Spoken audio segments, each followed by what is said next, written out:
Welcome to Discuss With Us podcast, where we are unpacking the world through a Christian lens. I am your host, Darcy Durkowski, along with my husband, Brian, and our intention is to pose topics, trending and otherwise, and unpack them with the help of some research, insights from our different backgrounds, and even some listener input in a way that is thought-provoking and entertaining. So get comfortable, grab your favorite beverage, and discuss with us.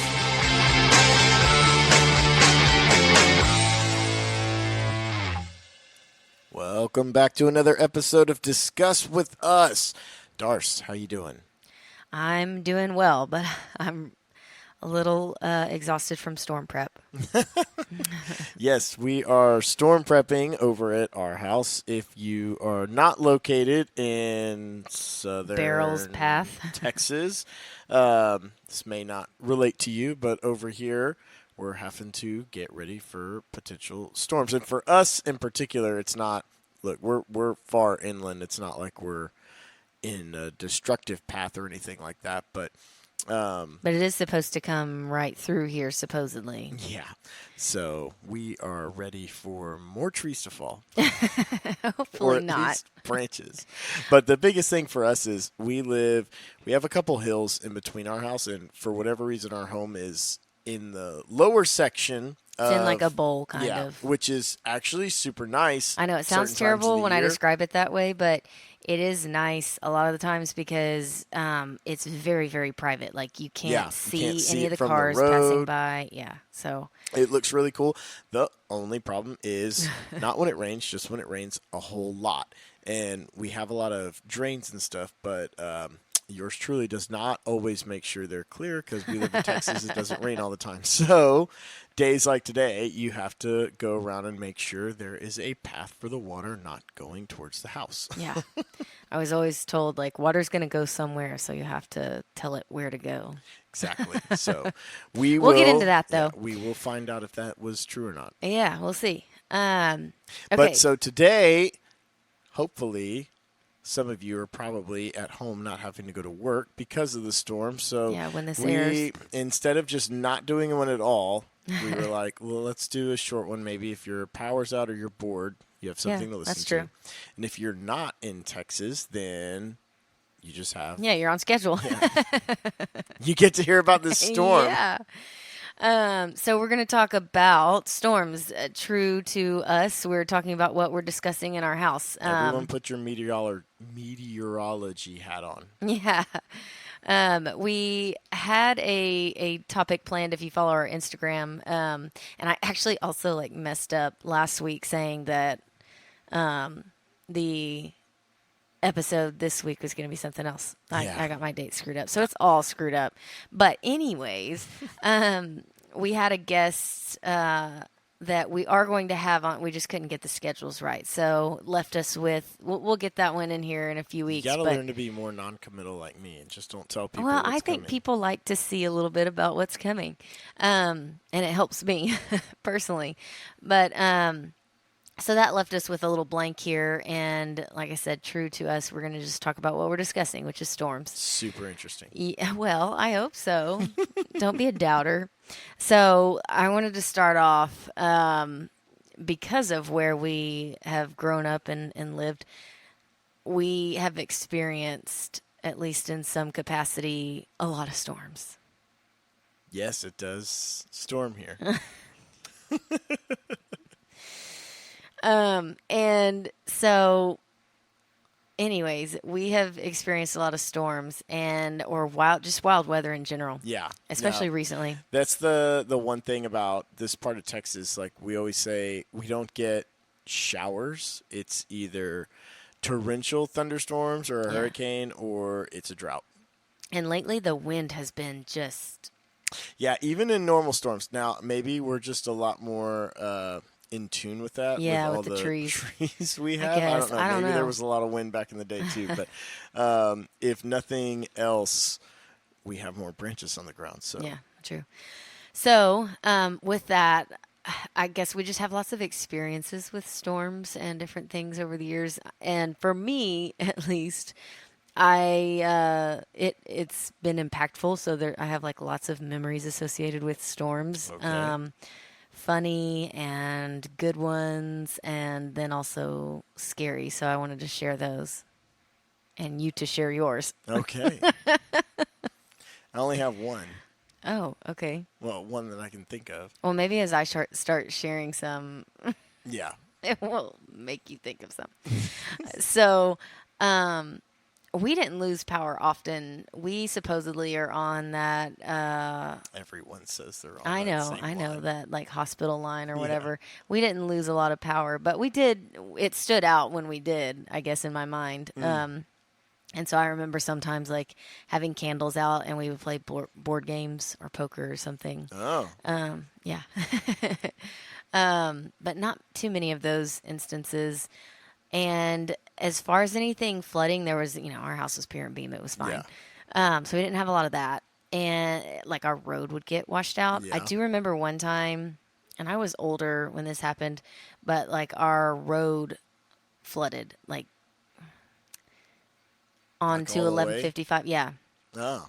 So we couldn't, Well, it and goes it all downhill. drained, quickly. But I do remember that being like, oh, okay, no, we're here. We also are always had, well, I say always, not always, but most of the time we had like some version of a camper or an RV bus or something that, if we did lose power, we'd go stay in that. And I do remember staying a few nights in that, waiting Oh, for the okay. power to come back Yeah. on. So it wasn't bad. And my dad was always is still a prepper in a lot of ways, and so we were typically prepared, and there was never really a lot that was scary about it. There are some funny stories. Okay. One time, Olivia told me to share this one, and I was like, "This is pretty gold." We were in Ardmore, Oklahoma, and we were at a shooting competition, and so we were in our RV. I'm trying to think. I think this was a. I'm trying to think if this was a bus. I don't remember. I'll have to ask my dad. I think it was one of the. We had like an old RV bus we called Wanda. It may have been Wanda Okay. because my dad wondered if she was going to make it. But um. So, anyways, we're camping there, and a storm picked up that night, like in the middle of the night. And I mean, we weren't watching the weather, didn't see it coming or anything. And so our canopy was out. Oh man, And that's a big no-no. yeah. Everybody knows that. So my dad in the middle of the night, like wakes up, hears the storm, and he's like, "Oh shoot!" Because you can hear when those canopies are out and it's Oh windy, yeah, you no, can they're hear and feel crazy. it. And so he was like, "Oh shoot!" And I never woke up during this. I do not. I just remember him telling the story the next day. So he gets up. So this is like a third-hand story. So he gets up and in his underwear goes to the door, opens it, and goes to. This was not. This was before you had the Automatic button, ones? the automatic one. And hand crank it. Yep. So he's out there hand cranking it back in, and the wind catches it and it rolls up like with him in it, and he's hanging on it. And he's like hanging on it and dangling in front of the door and just like kicking the door until Okay, that is good. until my mom came and I guess opened the door and got him in. I don't know. And you slept through this whole thing. I slept through the whole thing. Goodness. So that's a pretty funny one. Let's see. We would always, as far as like fond memories, which this sounds funny to have fond memories associated with storms, but it happens. yeah. So, and this is going to sound funny how I transition into this. So, Okay. Hurricane Katrina time.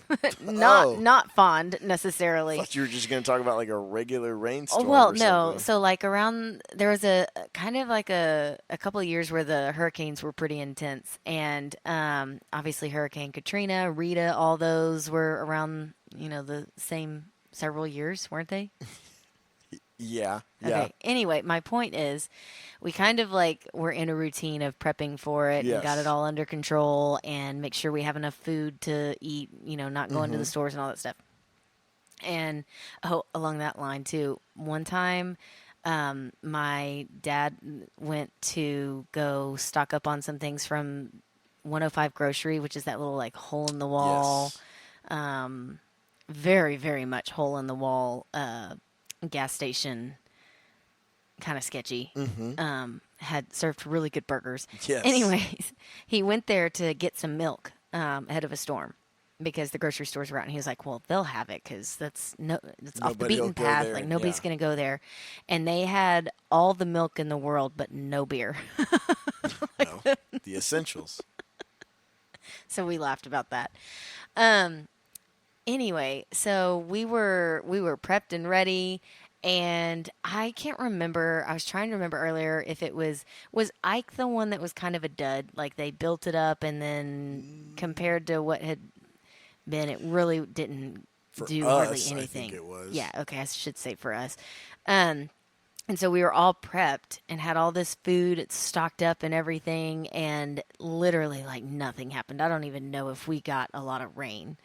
And so for that whole weekend, You got to remember, any of those storms that land east of us were not on the wet side of the storm then. yeah, this must have been that. Just saying. So we hardly got any rain or anything, and but we had all this food, and so we rotated houses around our quote unquote neighborhood, and just hosted like we called it hurricane parties, where like one house would cook for all of us, and we'd go over there and party, and then the next night it was the next one. Obviously, you know Yeah, this we was had hurricane parties in college, and they were a little different than that, I think. probably so. But they were fun. I just remember us having hurricane parties and having like lots of really good food and Yeah, good times. So those are some of my fond memories. very good.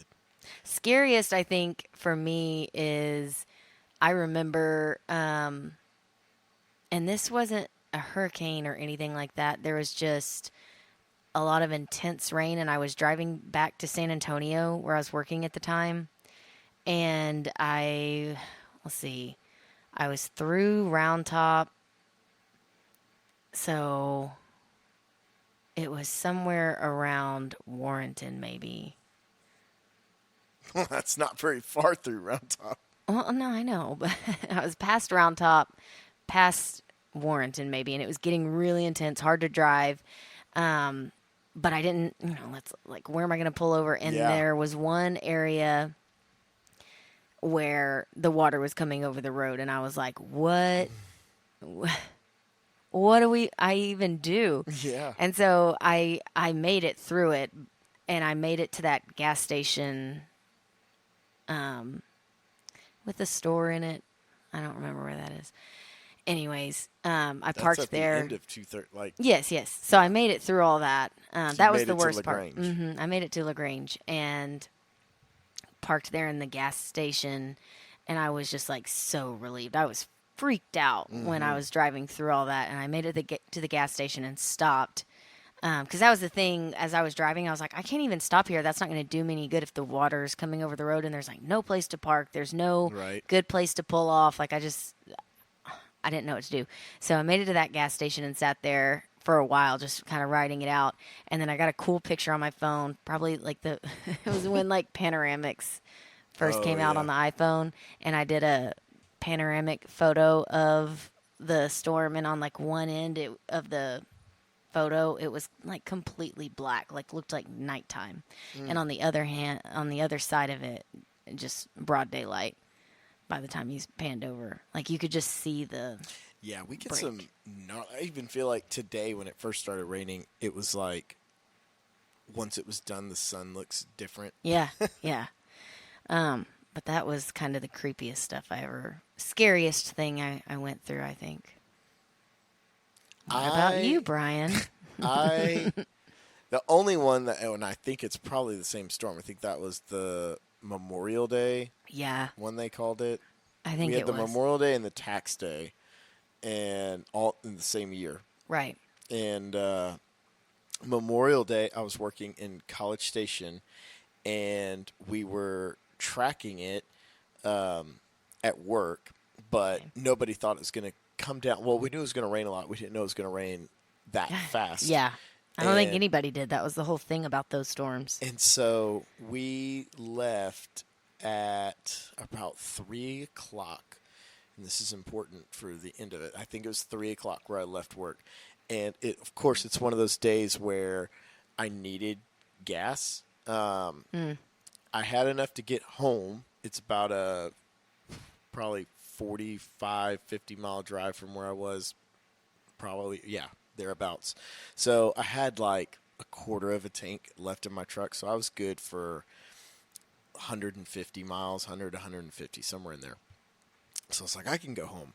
I just need to get out in front because we were listening to the weather reports, the creeks, everything was up, but the road wasn't flooded. And I made it down Highway 6. And when I was about to cross the Brazos River, I want to say a tree, something was down at the bridge. And I was like, okay, this is not going to work. So I turned around and went back into Navasota to go get gas.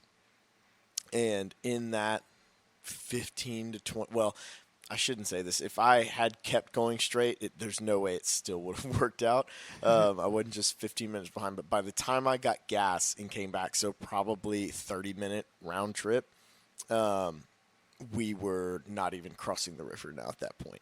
So this is one tidbit for storm prep if you're in a vehicle. Yeah. Fortunately, I've always subscribed to this because I was prepped because we grew up in the country. So if I left the house, I always had at least one pair of clothes to change into, like everything, just because you never knew where the day was going to lead you. Like, if you needed to go, so if you were in pants, you needed a pair of shorts. If you're in shorts, you need a pair of pants. You don't know what you're going to run into, right? And so at the time, I happened to have, the clothes weren't really a big deal, but I always had like waters and stuff like that. Yeah. And I was always big on that. And so I ended up, so like I said, I left work at 3 o'clock, and I think I made it to Brenham around like 4 in the morning for that like 45-mile drive. Because you got stuck before the bridge, right? Yeah, and we ended up, so on that road on 105, there's the river, and then 1, 2, 3, 4, I think, 4 like pretty large when it rains a lot, creeks that you have to drive over. And they have small bridges, obviously. Every single one of them flooded. And what would happen is we were in this. It actually ended up being a fairly enjoyable ride home because you ran into a bunch of people that you either halfway knew, because everyone was going to Brenham. Yeah. Or most people were. So, I mean, we would be half a mile backed up, and everyone would get out of their vehicles and walk to the next crossing. It felt very Oregon Trail in real life. And there was like a horse that got out. We helped catch the horse up. And then you'd wait for like an 18-wheeler to come the other way and kind of gauge. Yeah, forge through, see if they made it. Because, I mean, look, I had an enjoyable time. There were people that were getting, in other parts of the road, having difficulty, getting cars swept away and stuff like that. But we kind of all banded together, made sure nobody was on anyone's tail, because once you're crossing one of those things, you got to keep going. If you stop, that's when you're done. Right. So it was slow going for sure.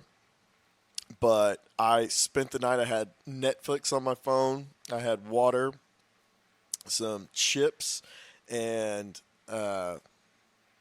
we plowed through. And then I made it to like Silver Wings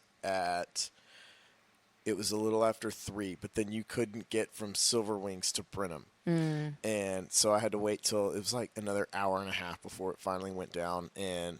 But that was cool. Like everyone who was trying to get into Brenham was stopped at Silver Wings. It was like the emergency place to go for that side of town. Yeah. And man, it was a heck of a night, but it was an adventure for sure. That was I slept in my truck for the whole night. Like, I'm just sitting here thinking how freaked out your mom must have been. I had called her and stuff, and like there was nothing there was nothing to do. After I made it, so the river wasn't flooded. The Brazos wasn't flooded when I went over it. Although I do think it flooded after. But that wasn't the problem. There was like a tree that fell down. So like they got that, or branch or something that got moved, and we made it past that. And I was listening to the radio, and it was like another highway where all the creeks were out of the banks. And stupidly, I wasn't realizing that was absolutely affecting us too. They just hadn't reported it yet. Yeah. So I was still thinking I was fine to make it home. I had a full tank of gas and everything, so I wasn't really stressed. But there was wind with that storm too. And the first time we came to a stop, like my truck was rocking a little bit, and I was like, "Oh man, is there about to be a tornado?" Like that was the helpless. I was like, "Where do I go?" Yeah. Like, you're just sitting on the highway. Yeah. Just waiting. Sitting duck. And I was talking to other people on the phone when the phones would get through. Like I was on 105, which all things considered wasn't really bad. If you were sitting on Highway 6, I think it was a lot worse. And that was the thing where like my 30 minutes got me bottlenecked on 105 a little more. Like I said, I still would have ended up that way, but I had considered, because of the roads flooding, like, oh, maybe I'll drive Highway 6 all the way down to Hempstead and go across Chapel Hill. And that would have been, I knew someone who did that, and it took them longer to get back because of that. So I was like, oh, made the right decision there. Interesting. I do still remember that flood too. We've had water come in the house one time here after a really steady torrential downpour for a while. Which is funny because through all those, the Memorial Day, Tax Day, Harvey, nothing. So that'll keep your drains clear, kids. Yeah, no kidding. So because of that, we did make the effort today to clear out our drains and dig out some trenches and just kind of put like extra plans in place in case it does start to get close to the front door. Because I don't know if it was like the last kind of torrential downpour. What did you have to go do that night? Oh, you had to do the T-ball draft. Yeah. And you left, and the water was rising, and I was like, oh, my goodness. And so I had to get the squad. They didn't cancel it. No, I know. We found out funny. It wasn't raining. This is where it's always, people where we live always talk about it like, oh, the river throws off the rain pattern. And it must be true because we don't live but 5 miles from town, and it was raining cats and dogs at our house, and I kept wondering, like, why the heck haven't they canceled this thing? And I was texting people on the board, and they were like, no, the draft's still going on. And I got there, and it had rained. It just wasn't raining like it was at our house. But I spent that evening rolling up rugs and stacking them, and outside with my mud boots on and rain jacket. I was soaked by the end of it. I had a shovel. I was digging out. You kept it out though. I did. Lots of help from my brother there, and I think your parents took the kids, so yes, I could do all of that. Yeah, that was a fun one. Not really. So this time I didn't want to be in that scenario. I told Brian, I said, tomorrow I just want to watch it rain. I don't want to be worried about it. So we took some extra steps. But get in the news and watch them stand on their overpasses. Yes. It's the best part during any storm. If you don't live here, get on YouTube and watch it because every reporter, they just drive around. Yeah. And you see them just driving around in the vans, and then that's always gold. And then B, they will have a sometimes very angry looking person that has to stand. I know who you're thinking of. Right by the the overpasses, and they just stand there and watch if people try to drive through or not. Turn around, don't drown. Yeah. So concerned. Yeah. Yeah. So I want to be That's able all to we watch wanna that enjoy. tomorrow. Yeah. So in spending most of our day prepping for this, And knowing we were going to be talking about this for our podcast episode tonight, it had me contemplating, of course, about like, sometimes like today, the storm has been on, everybody's radar for a while. And so that gives you time to prep a Yep. little bit. And, this is going to sound really corny as I say this with air quotes, life's storms. Right. Some of them, I was thinking about it. I haven't thought about it this way before, but like some of them you can see coming, I feel like. Okay. Like, you know, loved ones who are getting older or have an illness or something that kind Gotcha. of drags out, that Uh-huh.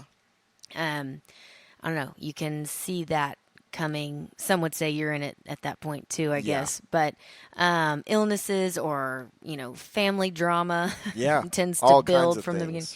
beginning. Even like people who struggle with anxiety, Yep. I hear a lot of them say, like, I can feel it building a little bit Yes. over time. Mm-hmm. And so some of them we do actually, I feel like, see coming. And then there's obviously the surprise storms that, like I was thinking here recently, like a month ago, we had a storm come through here, a literal storm. And I don't even know if I realized it was supposed to rain that hard. And there was so much wind damage that I don't know if anybody ever actually said there was a tornado touchdown, but the winds were so severe that a lot of people had a lot of damage. Yeah. Including, or not damage necessarily, but we had multiple trees down, big branches. Our power was out because of those trees and branches. Yep. They were parked outside of our road trying to fix it. So, all over something that we didn't even know was gonna. Not to that severity. Yeah, not to that severity at all. It just kind of came upon us surprise like. So there's obviously those too. I mean, we definitely life can hit you like that a lot, so frequently. So with that, I mean, the ones that you see coming, maybe you can prepare for in some ways, but like I said, a lot of times at that point you're already kind of in it anyways. And then you've got surprise stuff. So what can we do to prep like we did For today? storms or our life? Our life. Hang with me. And I think it comes back to, are we on a strong foundation? Of course. And so, honestly, some of the, and again, here's the air quotes, stormier times of my life personally, not literally, but personally, have been those where I'm closest to God. So you have to kind of look at it through that lens. Sometimes I think it's Okay. helpful because honestly, I think it's sometimes more difficult to stay as close with God in the happy times because you Oh, can yeah, I get so totally agree. easily distracted. Yeah, we turn to God when we're in Exactly. turmoil. Yes. So Easier, I should say. yes. So there is the blessing in that, right? Not that we want storms or want trials and tribulation and stuff, but we are going to all go through stuff at some point or another. And being able to turn in, and I guess what I'm getting at is like having a place to turn is obviously the ultimate. Right? And the any work that we can put in ahead of time to build that strong foundation just makes it easier to weather the storm. One thing that I was thinking about from my grandparents, something that they not even, I won't even say that they've always done it. This was later on in my life. I remember them bringing up kind of, it's like a lesson that they had learned almost. Okay. And they said, when we're in the middle of something or something's going wrong or we can see it spiraling, getting out of control, and right in the middle of it, we try to stop and say, "Thank you, Lord." Before we even, Yes. and you can hear my grandma saying I it, right? can. Yeah, thank you, Lord. That's how she says it. And they do, because I've been around them as and it doesn't have to be anything tragic Yeah. or huge. Both the big and small things, they make a habit of before they even know the outcome at all, because that's the whole point, Exactly. is they say, thank you, Lord. And what a faith builder, Yeah, it is. right?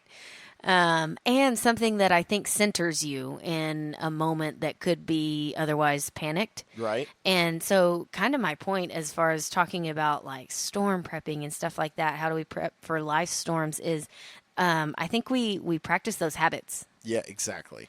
If you get in that, it's just like, you're, I remember, I think of the example of like when I used to tumble a lot as a cheerleader and you were trying to learn a new stunt or something, or not even a stunt, learn a new No, I don't know. trick, if you will. I don't know. Why can't I? Oh, skill. I don't know. Skill's the right word. Okay. And when you tumble, it's like very, very repetitive. You do one pass, you get back in line, do another, and you just keep Okay. going, keep going, keep going. Gotcha. And we would practice multiple times a week. I mean, in high school, it was every day. Point is, your body gets some muscle memory. Yeah. Like even when you kind of lose your head at like what you're doing, your body has muscle takes memory to over. take over. And same thing with our faith. Yep. I see where you're going. You follow now? Yeah. You're wondering where I was headed. Same thing with our faith. So for my grandparents, this was them training some muscle memory in their prayer life. Right. To whenever something started to feel out of control, no matter how big or small, their response was to say, thank you, Lord. So that when the big things did come, they were right there centering each other. And then, honestly, finding themselves right there, I think, in a peaceful place, no matter what was coming. Yeah, I think you do a good job. Like, we're doing and I told you before we started this, I was like, I don't want to do just the normal, like, if there's storms on the horizon, the storms in your life. Like, sounds like a message from I know you from were church. cringing a little bit as I told you this topic. But huh? I'll follow you down, I guess. Okay.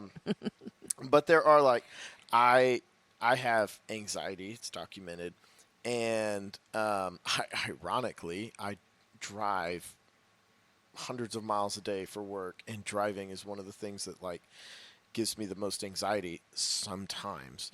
But to your point about the storm prepping and stuff like that, with anxiety and stuff like that, most of the time there's triggers.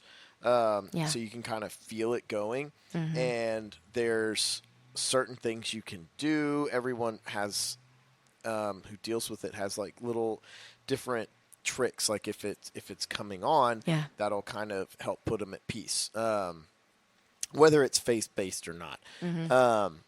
But kind of in the same line that you're saying, you can have it both ways with something like that. You sometimes just feel it, you're more stressed out, there's things going on, maybe there's really bad traffic or someone driving like a Yahoo or something, and so you kind of feel it. But then there's other times that it happens to me where it's like out of the blue, I'm just like all of a sudden feeling like it coming over. And by the same logic, if you know what you're practicing for the long-term anxiety that's coming on, that also helps save you in if you get like a short-term outburst. Like obviously for me, it's more faith-based and certain prayers, things that I'll go over and stuff like that. But that will still help even if something's coming on strong all of a sudden. But it's by that practice, repetition, and how you're preparing yourself for these things that'll pop up. Yeah. And I think for you, I remember you saying that even just recognizing it helps you a lot. Yeah, like just if knowing, well, that's what used to bother the crud out of me, was not knowing what it was. Yeah, exactly. And if you're in that spot, I mean, go talk to your pastor, priest, see a counselor, because I do think that identifying that, or even kind of knowing what your triggers are, because I don't think I realized at all, and I don't think you realized that I don't know, most of your, I don't know what to call them, episodes, attacks, or when you feel the most anxiety is when you're driving. That's Yeah, typically when it ironically. comes over you. Yeah, and I drive all the time. Yeah, I guess that's also, you could say that's maybe why. Yeah, but it But used to never be a thing. yeah, but anyways, um, identifying it does help, kind of naming it, and then, but also then being able to say, this helped me last time, let me put this into practice. And I do think that simple prayers, I was always taught to, this is going to sound corny too, but just like pray what's on your mind, pray from the heart, just pray what's on your mind. And obviously that's 9 times out of 10, that's what I do.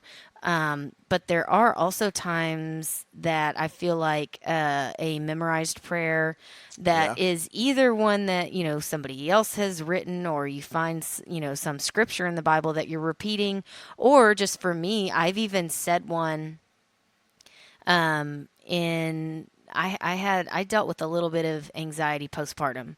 Yeah, just a little. Yeah, just a little. It wasn't terrible, but I definitely felt the weight. I had one or two little, what you would call like attacks, where my breathing was affected and everything, like physically affected is what I'm getting at. But I would have other instances where I would just get like these visuals in my head. I think because like the weight of another, child that you're responsible for just has Yeah. your mind going. It can take your mind some dark places, Right. especially postpartum with all the hormones. And so, I developed, if you will, this short prayer where I would just say, God, just take that visual away from me and don't let me ever see it again. Yeah, I remember you saying that. And just now I've said that prayer, and I don't even, it gets fewer and further between, especially like I said, this was more a postpartum thing than anything that I deal with routinely. But if something like that flares up, that is immediately, it's like muscle memory. Yeah, it just comes exactly. out. And so, search for something, search for the words. Maybe, like I said, you develop it yourself. Maybe you read some scripture that you like, or quote a favorite verse. Or, there's all kinds of really beautiful prayers out there. Grab hold to one of those, and because I do think that repetitive, obviously we're talking religious here, repetitive recited prayer, I think can be very helpful. I didn't even have this thought before, but my mind just went to, what's that movie with Ben Affleck? Just dazed and confused. No. More recent. Batman. Stop. The one where the accountant. I just told you that. Don't take credit for that. I'm not taking. Okay, Brian just remembered it. It's the accountant, and he deals with like severe Something, yeah. yeah, like anxiety, social anxiety. Yes, social disorders. Yes, he does. So, but my point is, remember the things that he repeats? Yes. Well, I don't remember them No, verbatim. I don't either. But I just remember that there's like something that he repeats, like a whole paragraph there that like I said, it's muscle memory for him. And I think that's helpful. So why not make it something healthy and something, I think that's the way that we can prepare. Yes. And strengthen our foundation for the storms that we see coming and those that we don't. Yeah, you don't have to just buy all the toilet paper and paper towels. No. All right. So, any final thoughts on this, Brian? Have we covered it all? We probably haven't, but we've covered it enough.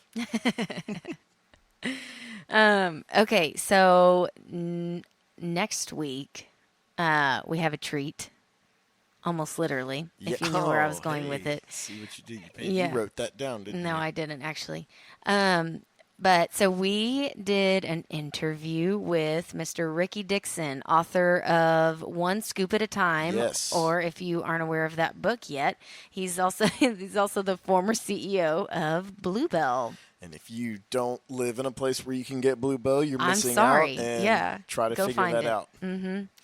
And it was a great interview. I'm really Yes. excited about it. He was such a genuine person, Yes. which I had been told.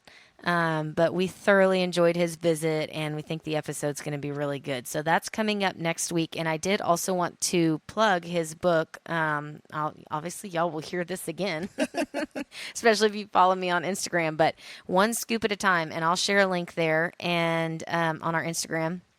And you can do pre-orders right now. It releases on July 16th. So Yeah. we are not so far out that you shouldn't go ahead and pre-order. So, what is the synopsis of the book? Oh, okay, yes. I wish I had it in front of me, but it's talking about fear and faith through his storytelling. Yeah, and it's like individual. Well, it's a bunch of individual stories, right? Each chapter, it all, he's a good author, so it all lines up together. But each chapter is kind of a different story about a different time in his life, and it's very good. So pre-order that. I'll share the link on our Instagram, and those pre-orders are important. Yeah, if you don't know how this works, Yeah. It's similar. Which we didn't know, but No. have started to learn. Like, Yeah, it's similar to how, with a movie that's released, its first weekend is basically it determines its Yes. success Yes. at the box office. So pre-orders do that basically for the book. Not that it can't be successful outside of that, obviously, but it's a big deal. And also on the back end of that, reviews are a big deal. So yes. I want to help out Mr. Ricky, who I think has something really great out there. And I'm going to share the link for you guys to go pre-order his book. And then we'll have that interview next week. On top of that, we have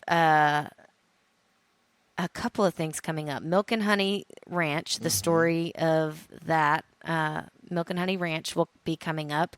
And then finally, the listener's choice. If you follow us on Instagram, I plugged a weekend for us to have a listener's choice topic. Oh yeah, this should be fun. I'm excited, but I think it's leaning towards bracket right now. yeah, so I put a poll on Instagram on like how should we decide these topics. I have a list of topics in my head and written down that we could go through for potential topics, but I also the whole point of this is not only for you guys to help choose the topic, but give us your suggestions, I think, as well. I think that's where we're going to end up. That's where the voting is looking like right now is you guys maybe suggest some topics, and then we'll do some brackets and polls and see what wins. And then that will be the topic that Brian is forced to discuss.